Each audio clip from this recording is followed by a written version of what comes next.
kababayan, eto pa. Maging itong si Attorney Larry Gadon, mga kababayan, ay nagsalita na rin, hindi po naiwasan mga kababayan na tawaging peking BRC at sabog na sabog ang scripted na nga, mali-mali pa daw ang mga pinagsasabi ng 18 kargador. Mga kababayan, nakakatawa talaga itong si Attorney Larry Gadon. Ang bogus at peke na Blue Ribbon Committee daw na nag-imbestiga dyan sa 18 Marines daw na ito ay na pinangunahan ni Dante Marcoleta ay halatang-halata talaga, sabog na sabog at halatang-halata na scripted at scripted na nga nagkakamali-mali pa. At kung saan ba tayo nakakita, mas kabisado pa ni Marcoleta ang mga dapat na script na sasabihin ng mga 18 Marines na yan. So true, di ba? Totoo lang. Totoo lang, mga kababayan. Talaga yung sabi niya, hindi pa raw nila nabasa yon, pero bakit kabisado niya? Oh. At lahat ng mga questions leading questions para magkaroon ng idea yung mga Marines kung ano yung isasagot nila. Correct. Halatang halata. Bukod nga sa scripted na ay mali-mali pa, mali hindi magtugma yung mga lugar at yung mga pangalan at yung mga tao na sangkot. Isipin nyo, pati si Senator Loren Legarda isinangkot nila at saka si Senator Mark Villar. At yon ay nabulaga sila, hindi siguro nila nabasa ang affidavits na yan na dati pa, ilang buwan na nakaraan yan. Hindi nila binasa at doon ay nabulaga sila na pati pala si Senator Loren Legarda ay kasama at saka si Senator Mark Villar ay kasama doon sa mga sinasabi ng 18 Marines na yan. Kaya biglang binago, di ba? Dahil kakampi nila, biglang binago. Dahil sabi nila, ay hindi po namin nakita kasi ang recollection ng 18 Marines. Pero ang sumasagot, si Attorney Levy Baligod. Kasi ang kwento sa akin, ganun di ba mga kababayan? Ang kwento sa akin, di dapat hindi ikaw ang sumasagot. Dapat yung mga 18 kargador. Kasi mga kababayan, kung si Mike Defensor nga nagsasabi, ikinuwento, sabi niya, ay double double hearsay yan, tungkol dun sa 5 milyon. Yun nga mga kababayan ang tawag doon. Kinuwento ng kinuwento.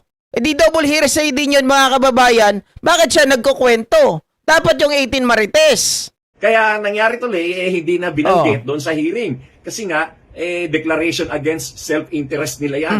Kaya hindi ko sinasabi na may kasalanan dito si Senator Loren Legarda at saka si Senator Mark Villar. Kaya inahalata na ito ay talagang palabas at scripted na pinamumunuan ni Dante Marcoleta upang mailihis ang investigasyon o ang trial ng impeachment ni VP Sara. Kasi talagang iwas na iwas sila dyan na ma-impeach si Sara despite the tons of evidence and the witnesses dyan sa kaso ng impeachment ni VP Sara na yan, gusto pa rin nilang harangin ito at gusto nilang i-acquit at i-dismiss ang kaso. Talaga namang kawalang yaan na yan, panluloko na sa ating mga Pilipino na hindi na talaga natin masisikmura yung ganyan. Kaya mga kababayan, bantayan natin ang kilos nitong grupo na ito na talagang nagkukunwari na naglilingkod bayan. Yung pala ay mga kampis sa magnanakaw.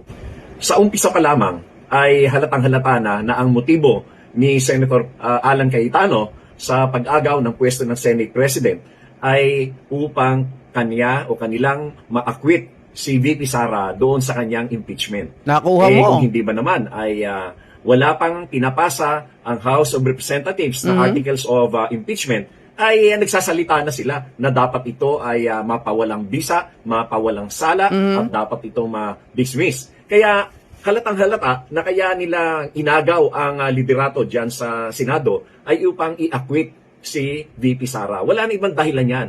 At ang pangalawang dahilan ay ang upang mabago nila ang naratibo ng flood control investigation na ginawa ni Senator Ping Lacson.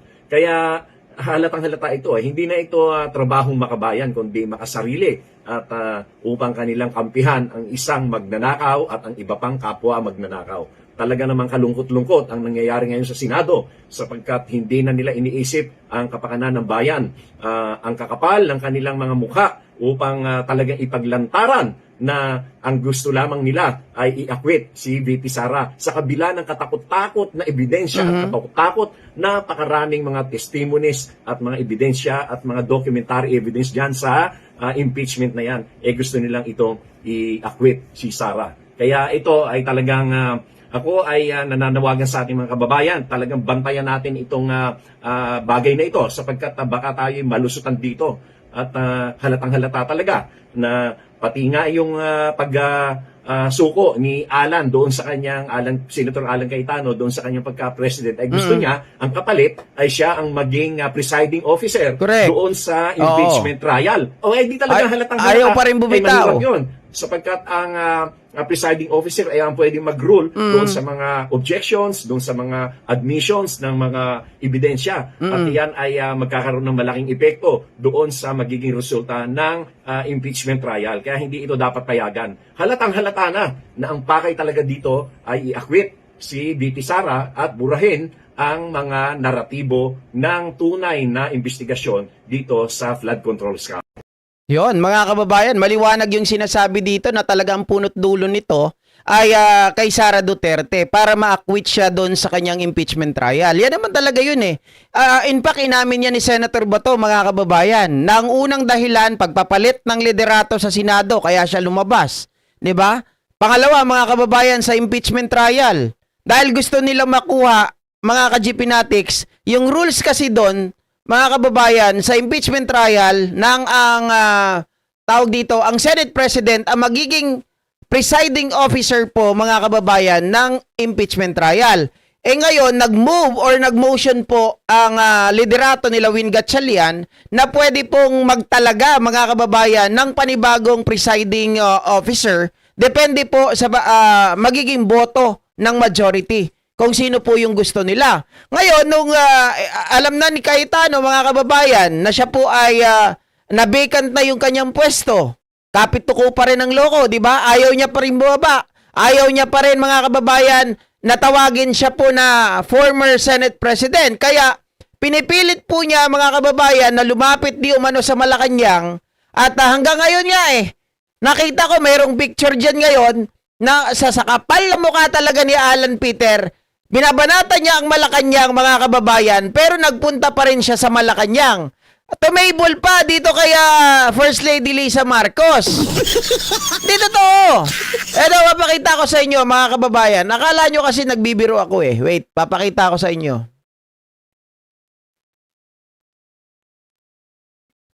Akala nyo biro? Hindi. Totoo yun. Ayan mga ka-GP. Tingnan natin yung post. Ayan Di ba nakita nyo yan? Mga ka-GPnatics, ganyan kakapal ang pagmumukha niyan. Di ba? Kagabi lang po yan, kahapon. Pero nyo, mga ka-GPnatics, may kapal pa siya ng mukha na umattend, makipag-usap, makipag-dialogo kay First Lady, samantalang pinagbibintangan niya ang Malacanang na mayroong gawa, na utak ng kaguluhan sa Senado. Aray ko. Di ba? Ganyan kakapal na mukha niyan, mga kababayan. Aray ko. Talagang itong si Alan Peter Cayetano, kakainin niya yung pride niya, itatapon niya, mga kababayan, pagkatao niyang bulok. 'Di ba? Lalapit kahit kanino, kahit kaaway niya, sisiraan ka niya ngayon, babanatan ka niya, pupunta pa rin siya sa'yo kapag kailangan kayo. Pag alam niyang alanganin siya, ikaw pa rin ang lalapitan niya. Aray ko. Ayan. May balita nga hinggil sa bagay na yan Hindi ko alam kung sa bilyonaryo ko nakita na pumunta pa rin siya doon. Mga kababayan, kung totoo ito yung yung meeting ito ng mga ng mga negosyante. Okay? Meeting yan ng mga negosyante. Pero si Alan Peter nandyan. Aray ko. Kasi guest si Lisa. Pero yung lumapit pa talaga. Aray ko. Kung ako lang yan, tampaling ko yan. Diba? Kung ako lang, pagtatampaling ko yan Kapal na mukha ng hinayupak na to. Sa totoo lang, ang talagang plano ng mga yan, yung kay VP Sara Duterte. Kaya ayaw niya po, mga kababayan, i-acquit nila yan. Kasi yung pagiging presiding officer, siya ang magde-decide. Diba? Siya ang magpe-preside. Siyempre, yung lalong-lalo na binabanggit na naman lagi, yung mga bank accounts, bank records, at kung ano-ano pa, mga kababayan. Kapag siya po ang nag-preside, syempre, aanoin niya yan tawag dito, lalaruin niya yan. Tapos, para hindi mailabas yon, kaya po sila nag-motion din na payagan yung online voting. 'Di ba? Yung online voting, diyan din gagamitin 'yan. Para syempre mas marami silang makuhang boto kapag nag-preside sila para buksan yung mga bank records or hilingin mga kababayan na makover sila ng tinatawag na bank secrecy law, 'di ba? Hindi nila papayagan 'yon. Kumbaga, pag nakakuha sila ng sapat na boto, wala na. Mga ka-GP Natics, wala na tayong pagkakataon para makita 'yon. Yun yung talagang iniiwasan nilang mangyari na lumabas yung katotohanan hinggil sa mga bank records nila. Kasi lahat ng mga transaction doon, hindi lang yung mga flag transaction, hindi lang yung mga transaction na pinakita doon sa House of Representatives, mga ka-GP Natics, hindi lang yun. As in talaga, makikita na rito, kahit yung mga maliliit, di ba? Yung mga nanggagaling, mga kababayan, yung mga below 500,000, lalabas na rin yan. Malay natin kung kanino nang galing yun. At matindi pa dyan, syempre hindi lang yung mga pinanggalingan, pati yung pinuntahan ng pera. Baka mamaya itong mga to may pinupondohan, kagaya po ng mga rally-rally na yan, baka lumabas din yan. Mga kababayan na ang nagpupondo, etong sila Duterte, kaya laging may rally. Diba? Ganyan lang po yan mga ka-GP Natics, kaya talagang sobra nilang iniiwasan, kaya itong si Alan, sobrang kapit tuko. Dumating pa nga sa point, mga ka-GP Natics, na dinedma siya ng Malacanang. Dinedma siya po, mga kababayan, ni Win Gatchalian, dahil ang gusto niya, double signatory. Diba? Double signatory na magkakaroon ng trial. Biruin nyo mga kababayan, diba, dapat isang trial lang dyan sa Senado. I mean, kung magta-trial na, gusto niya, may trial doon sa faction ni Gatchalian, may trial doon sa faction niya. Aray ko. Tapos, pag nangyari yon mga kababayan, pagdating sa dulo, magkakaroon ng double signatory. Kailangan may signatory sa kanya, may signatory galing kay Win Gatchalian. Di ba gugulo mga kababayan? Paano kung kay Gatchalian, go sila? Di ba? Kompleto yung boto. Para buksan yung mga bank records. Doon naman sa faction ni Cayetano, ayaw nila. Paano yun? Di magkakaroon na naman tayo dito mga kababayan ng pagtatalo. Di ba? Siyempre, hindi magkakasundo palagi yan. Yung kabila, ayaw. Yung kabila, gusto. Paano tayo uurong yan? Paano tayo susulong, mga kababayan? Puro pa urong yan. Aray ko. Yun ang gusto mangyari nila. Talagang gusto nilang hawakan yung pagpe-preside. Gusto nila sila ang magmanipula ng impeachment laban kay BP Sara Duterte. Kasi damay-damay yan Damay-damay yan.